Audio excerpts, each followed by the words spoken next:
Good evening, afternoon, whatever it is, wherever you are. This is Real with Robo. Well, now that we're down to the end of the Scot Peterson case, I imagine I could put my little 2 cents in. Besides, I've been kind of wanting to get all this out anyway.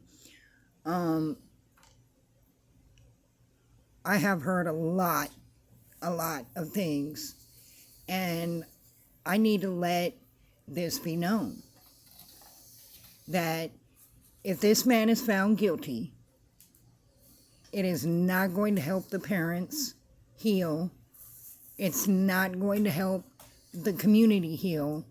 It's not going to help but do one thing, and that will encourage the parents to go after more lawsuits. And I know that sounds like harsh. You're like, wow, you're really showing your psychopathic side. But if you think about it, the DOJ should have told them no. Because it has literally emboldened them to want to hold everybody accountable for a event that could have been prevented. I agree with that. But they're holding everyone accountable that had nothing to do with it. Okay? They're like picking out every little detail that they don't like. And what that's doing is they're looking at their scabs and they're picking their scabs.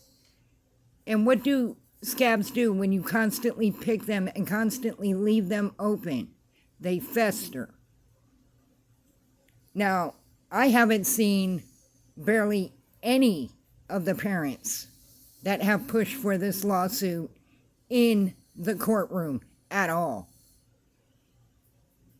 And I believe the reason that is because, yes, they want everyone held accountable, but no, their hearts aren't really in it. And so I'm just going to put it like this. This will embolden them to continue to pick at the scabs. Their wounds will never heal. The community will never heal. We'll always be in a disagreement around the world of what is going on. So because the DOJ didn't deny people their Second Amendment rights, it's the DOJ's fault. It's the government's fault. It's this fault. It's that fault. It's whoever's fault. And they will eventually end up suing everybody. But all the money in the world, and all the lawsuits in the world, and all the people in the jail in the world, isn't going to bring your children back. And it's not going to help you heal. If you want to hold somebody accountable, why don't you hold the proper people accountable? Okay? And let me tell you who that is. That is the parents of the shooter. I will not say the name of the shooter because he said literally on his video, I want to be famous. Everybody will know me. I will not acknowledge him at all other than being the shooter, the murderer, the bastard who did this. He should be held accountable. The parents of him should be held accountable. The sheriff's office should be held accountable. The school system should be held accountable. This man, Scot Peterson, he was an SRO, which is a school resource officer. He is not a caregiver, and quite frankly, he's a damn good cop. And I'm going to tell you why. Because while everybody else had already made up his mind, oh, he just stood there for 25 minutes and did nothing. We found out through the trial, but they didn't want to listen. Nor does anybody else want to listen. Let's hope the jury listen, though. Prosecution sure did listen because they brought it up that, in fact, he did do something. He did a lot of something. Number one, he wasn't like the security guard who jumped on his little golf court and nearly ran over a student trying to get away. Not the student was trying to get away. He was trying to get away and damn near ran over the student. That's a coward. And every last Marine can be pissed off at me if they want to be. He's a damn coward.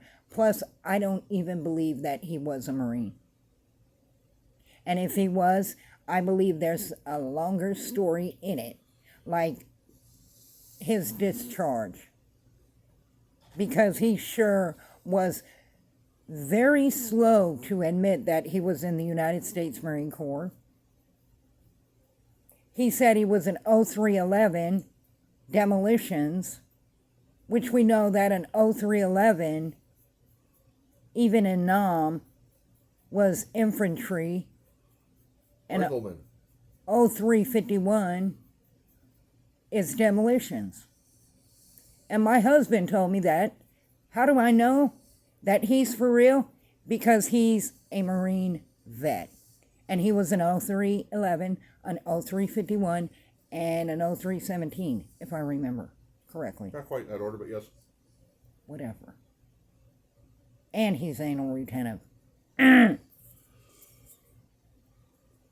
Silence you. Sorry. Then we heard all these cops that responded to, and I'm talking about the prosecution case now. We heard all these cops that responded to the brouhaha after it was over. The event, the mass shooting, the school shooting, the murder, multiple murder. We heard from them and they said, oh yeah, as a sheriff, our policy is to go right in and confront the shooter. And the defense asked, so, okay, you got there, and how'd you enter the building? Oh, well, I waited for my partner, and then we grabbed cover, and then we tactically moved in. Do you know what that's telling me? You did exactly the same thing Scott did, except for you waited for backup, you inched your way in, and you were under cover, and this was without shots being fired. What happened to the run right in? I'm just curious. I'm just wondering. Then we heard that the radios, and this is the defense case, the radios weren't connected to both sheriff's offices that were to respond, or police offices. They weren't really good ones, meaning basically they got a whole bunch of Walmart ones and put in generic batteries and didn't have great signals or reach or nothing like that. And because the school wanted to be separate from the sheriff's office and the police office and the dispatch wanted to be separate from the school and the sheriff's office and all this other crap, and each of the sheriff's offices and the cop shops wanted to be separate and do their own thing and whatever. They were not all connected on the radio.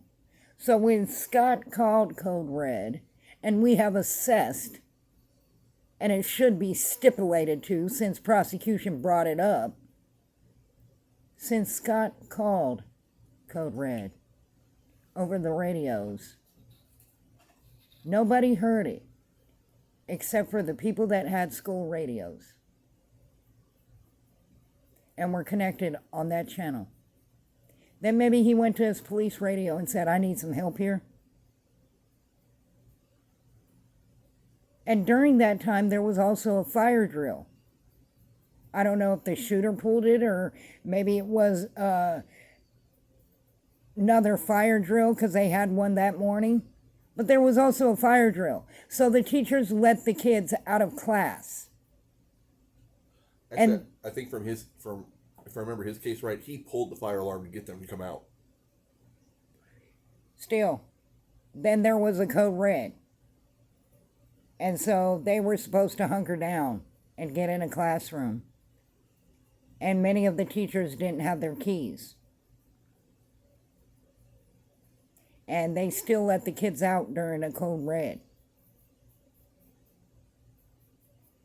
And they even heard the gunshots.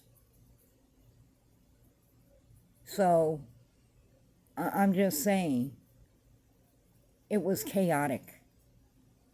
Scott also told the vice principal to go to the video room where the video guy, we'll just call him the video guy because I don't want to talk crap about the video guy, okay? It wasn't his fault that they had a crappy system. Had to rewind it, replay it, find where everything was, and then look for real-time information. So that Scott would know where the shooter is. That was Scott's backup he was waiting for. And Scott was on his radio the whole time asking, where is he? Where is he? Where is he? Everybody keeps saying, oh, he hid in a corner.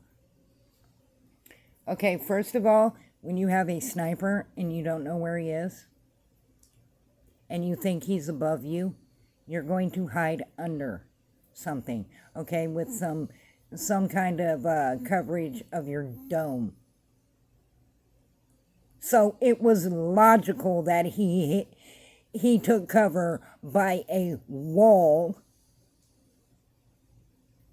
so that he would not be in range for the windows. And they said that he was leaning and on his radio with his gun drawn. Leaning. What does that tell me? That tells me he was using it as cover.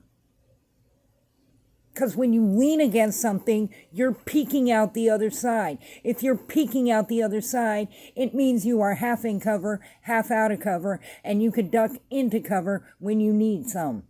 And I hate to say this because this is always funny to me, but I play COD. I know how it works.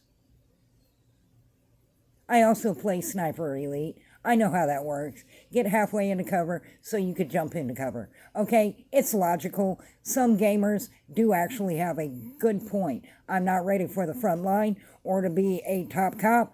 I am, however, ready to take on what boogieties that, I don't know, the zombie apocalypse has to throw at me, at least. I'm ready for that. Maybe a little bit of hide and seek. But that's my point, is he grabbed cover, he shooed children away, and teachers going, don't go near there. I think shots are coming from there. Now, a lot of people are saying, well, if you know where the tanks are coming from, why didn't you run right in there? Well, two things that I have to use my logic for. Number one, he said possible shots from. Now, when you say possible, that's like saying, oh, maybe, kinda, sorta. You know, things that aren't set in stone. Like you can't possibly be pregnant, okay? Unless you don't actually know. And then that reinforces it. He didn't actually know. And the echoes made it sound like it was actually coming from outside of the 700 building. So for all the people that say, oh, he just doing nothing.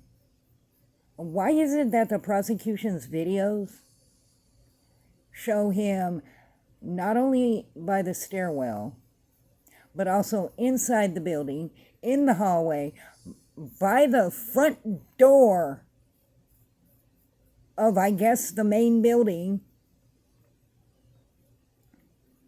and then taking cover? Yeah, that's a lot of ground to cover in 6 minutes of doing nothing. Now, a lot of people will say, well, if he rushed right in and confronted the shooter, then he'd probably be dead. And while I understand a lot of people will say, well, his corpse could have saved like at least 3 people by being ballistic cover.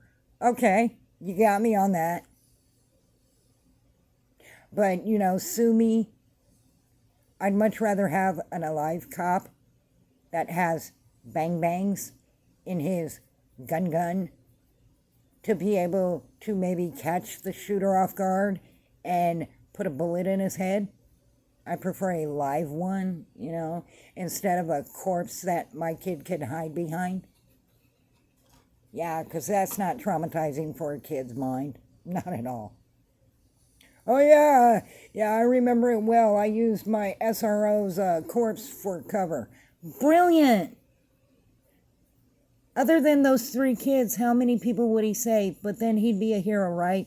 Or wait, no, you guys would say, well, he was a Rambo cop.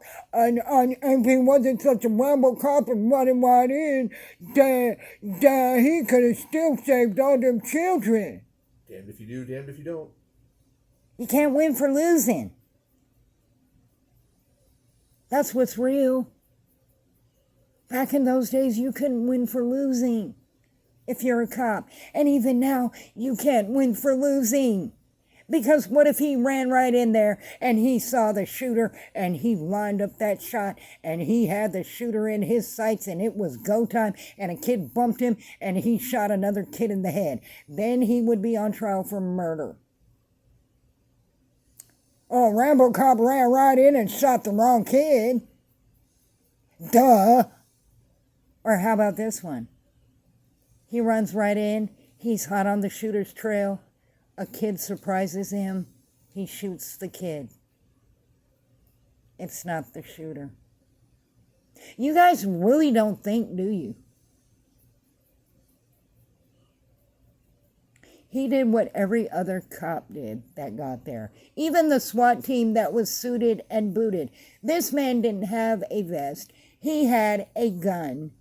A handgun. The shooter had an AR,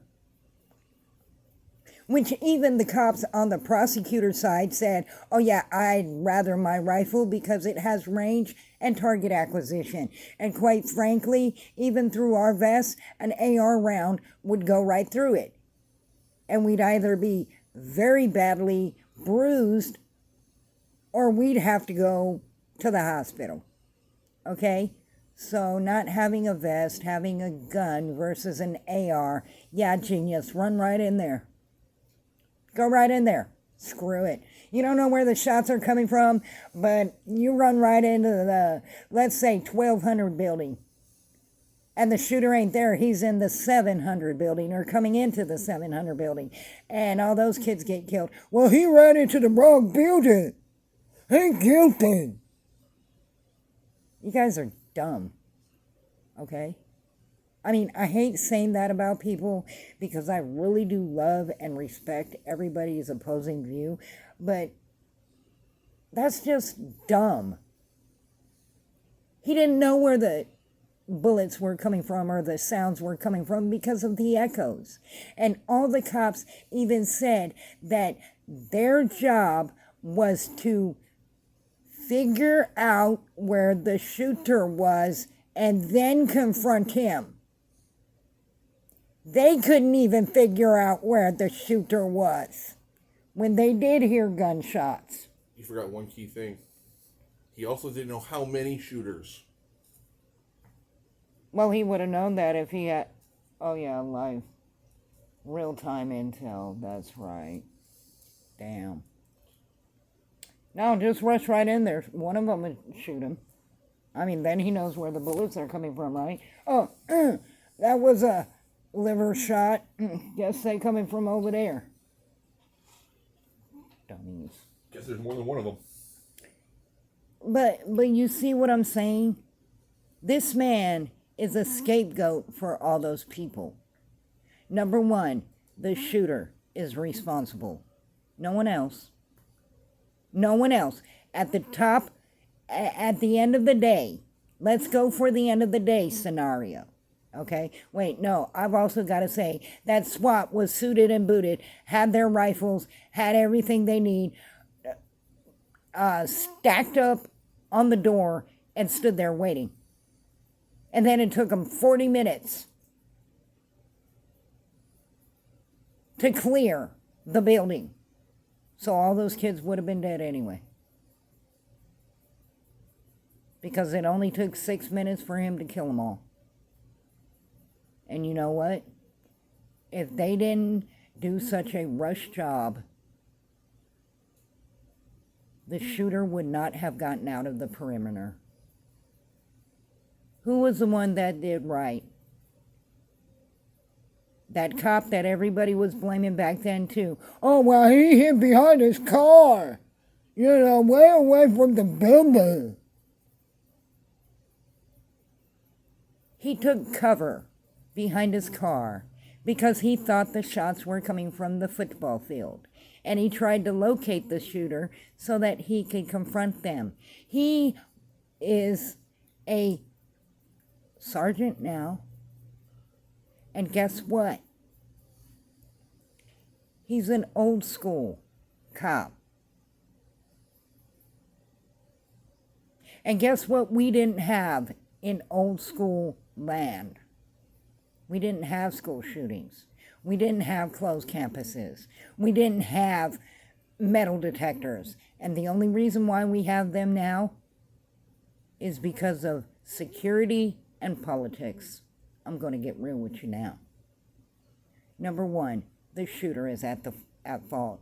Because at the end of the day, if he wouldn't have shot those kids wouldn't be dead.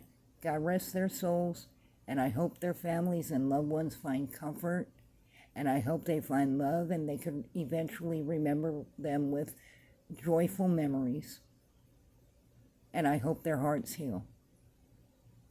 Number two, the school system.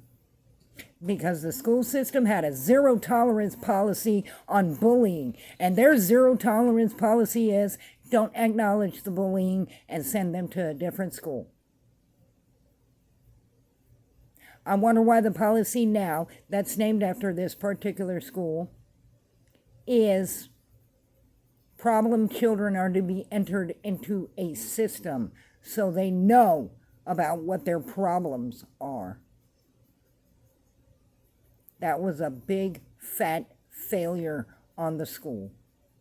They just transferred him and transferred him and transferred him till he either just dropped out, got kicked out, graduated, did whatever.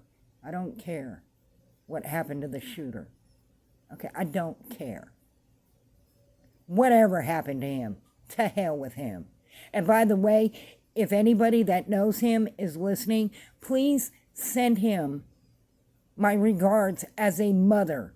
You would have disgraced your mother. Your mother is literally up in heaven right now looking down at the monster she raised, and she's saying, that's pitiful. That ain't mine. Go to hell. That ain't mine. I didn't raise that. That's despicable. So even she is disgusted with you. And I say that as a mother. Because I know how moms think.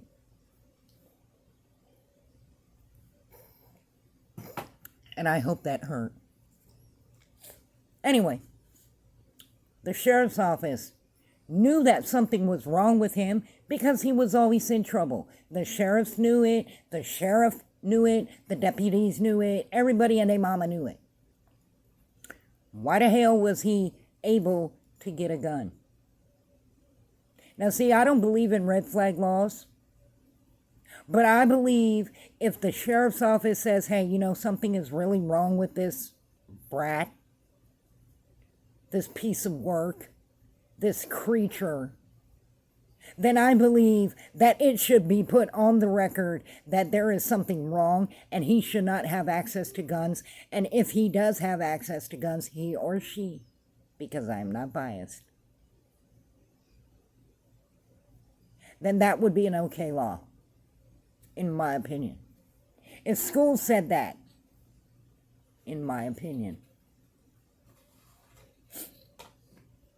And then that person that's a problem piece of crap creature can go to court and say, hey, look, this is not fair that I can't buy a gun, because I've changed a lot since then, and I want to show you how. And I've passed a mental exam, and everybody says everything is all right up there, which he wouldn't have done.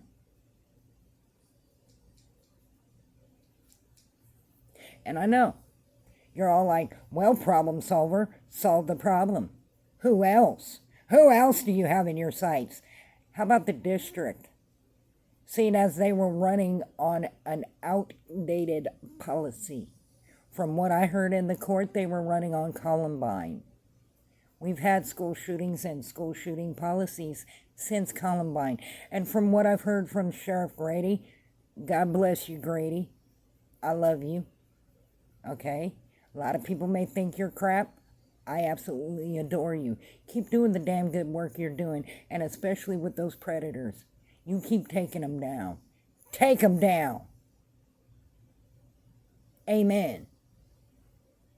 Sheriff Grady said that it took them 2 years, and they were one of the last schools and districts to implement the policy that was named after them. And I Googled it, because I don't believe anybody. I do my own research. I Googled it.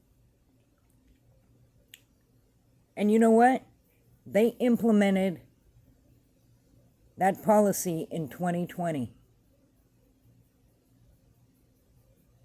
It was written and passed in 2018. Guess when Scot Peterson was arrested? That's right, 2019. Gee, I wonder why they implemented the new policy right after Scot Peterson was arrested. Oh, wait, that's right, because they wanted to show no fault. Let me put the logic line together. Choo choo.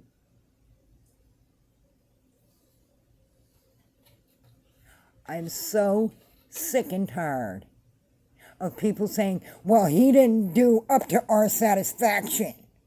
Well, you know what? Cops' duty isn't to your satisfaction. Now, granted, you're all mad that he's still alive and other people aren't. However, riddle me this. In the same exact situation, same exact scenario, and I did this to one person, I verbally gave them 6 minutes to tell me what they would do in that situation. And every single time I added a new stressor and added a new stressor. And I was like, come on, clock's ticking, clock's ticking, clock's ticking.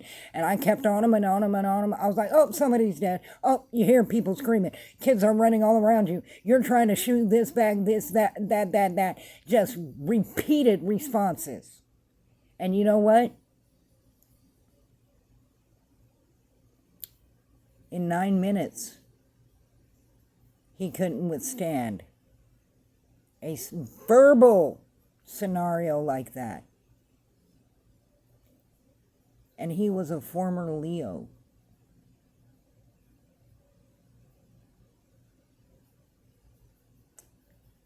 You know what? I think people need to stop and get out of their feelings. Okay, because law is not about feelings. It's about facts. It's about the law. Scot Peterson, yes, he could have done more.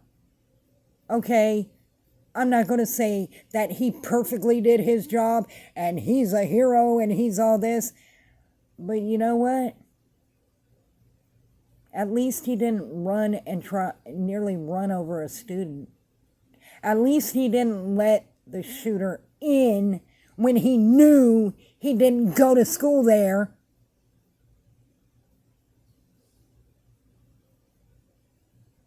At least he didn't let the kids out to be a sea of opportunity during a code red.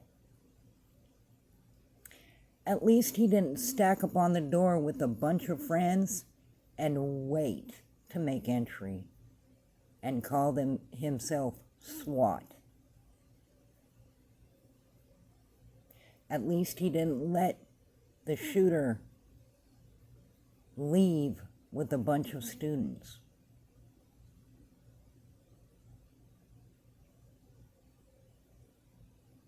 He called the code red. He tried to get real-time intel. He told people to stay back. And if the other cops stayed back, that was on them. Why are you holding him accountable and not them accountable? They're trained for that. So if somebody says stay back to me and I'm a cop, I'm going in. Because you know what? I'm not going to be in the hot seat with you, partner. No, I'm not. Well, he told me to stay back. Got my accused. No, I'm not. No. Because if you're going to be judgmental on Scot Peterson and his quote-unquote inactivity, by the way, he's not a coward, then you need to be judgmental on all those idiots who didn't make immediate entry and run toward the shooter. Oh, wait, that's right. He was already gone because they actually found out that they were chasing a ghost because the video person did not know how to work the video properly, and therefore they were running on a replay of the recorded stuff.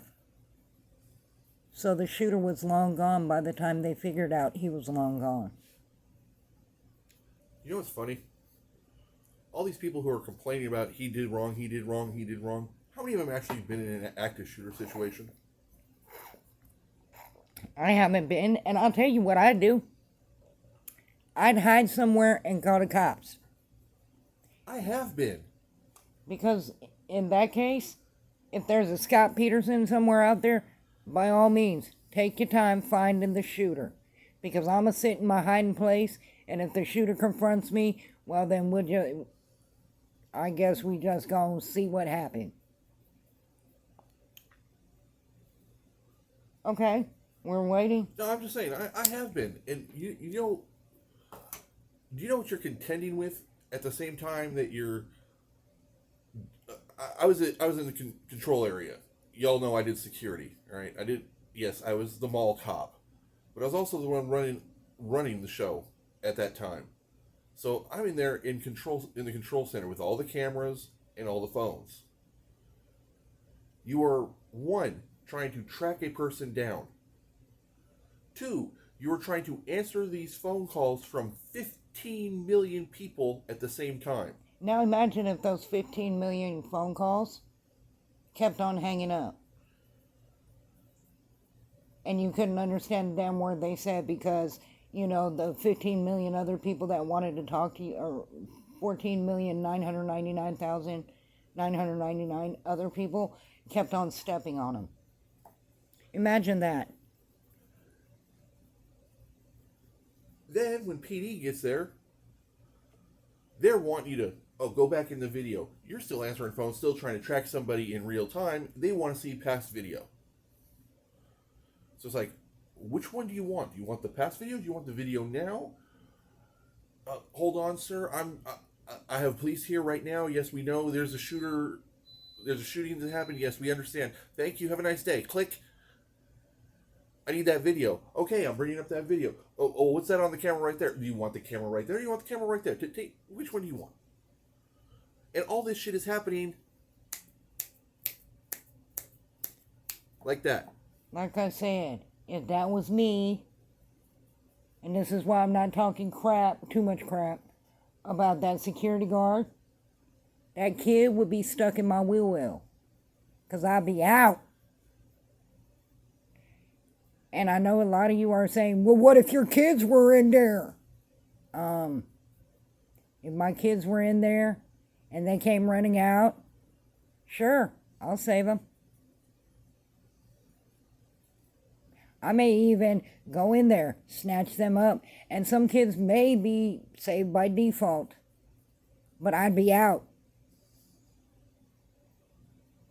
And then that would fall back on the police for not securing their damn perimeter. Because in a lockdown procedure, nobody in, nobody out. Well, we saw what the police did. They didn't say, "Oh, we're not getting information. We're getting all the 911 calls." Instead of sharing the information, they were all trying to be superheroes and say, "Our sheriff's department did it." No, our sheriff's department did it. When in fact, neither sheriff's departments did it. They all did what they accused Scott of doing, being cowards. If we really want to play the game.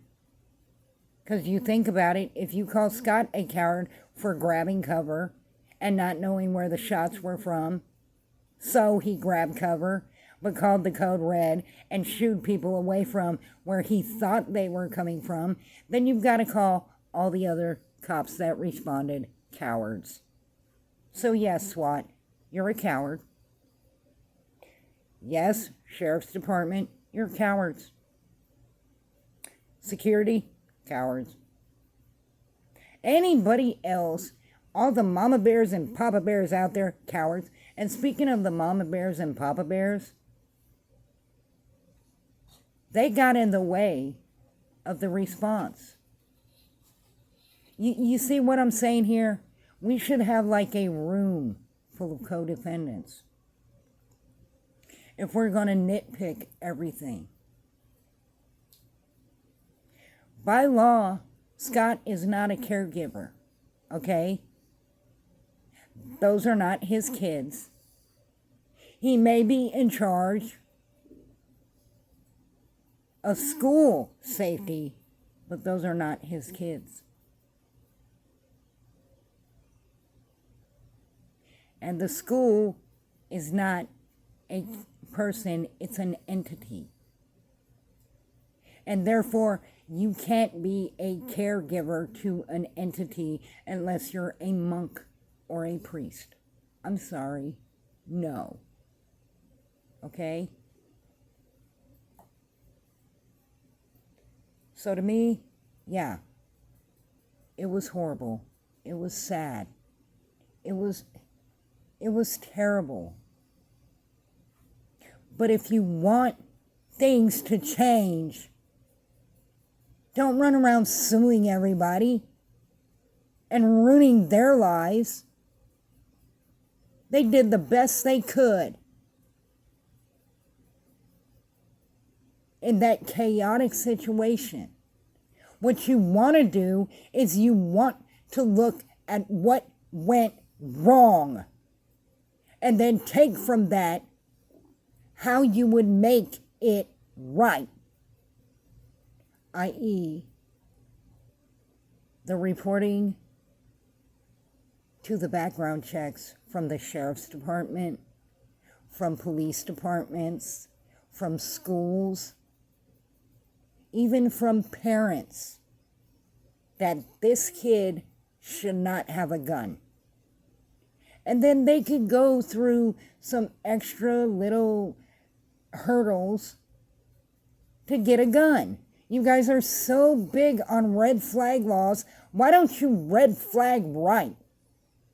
I'm pretty sure no gun owner would have a problem with that. Would you have a problem if a troubled kid was a pain in the ass and the sheriff's office reported it and it came up on the background check, hey, this is what you're dealing with,